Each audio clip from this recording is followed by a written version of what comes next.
આપણે સૌ જાણીએ છીએ કે ભારતના ચૂંટણી પંચ તરફથી ખાસ સઘન સુધારણા જે મતદાર યાદીની અત્યારે ચાલી રહ્યો છે અને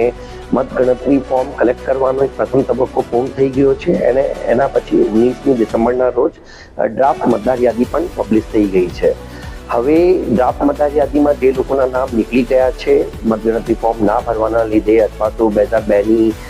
છેલ્લી એસઆઈઆરની સાથે લિંકેજ ના કરવાના લીધે તો પોતાનું નામ દાખલ કરાવવા માટે ફોર્મ નંબર 6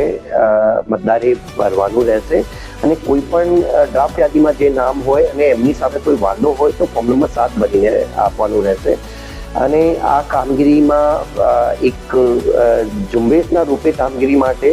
જે આવતા શનિવાર અને રવિવાર એટલે કે 27મી ડિસેમ્બર અને 28મી ડિસેમ્બર અને એ પછીના શનિવાર રવિવાર એટલે કે 3જી જાન્યુઆરી અને 4જી જાન્યુઆરી આ 4 શનિ રવિના જે દિવસો છે આ દિવસોના ઉપર BLO શ્રી મતદાન મથક ઉપર હાજર રહેશે. કોઈ પણ મતદારે પોતાનો ફોર્મ નંબર 6 રજૂ કરવું હોય, ફોર્મ નંબર 7 રજૂ કરવું હોય, કોઈ માહિતી મેળવવી હોય તો BLO શ્રી સવારે 10 વાગ્યાથી સાંજે 5 વાગ્યા સુધી 27મી અને 28મી ડિસેમ્બર અને 3જી અને 4જી જાન્યુઆરીએ પોતાના મતદાન મથક ઉપર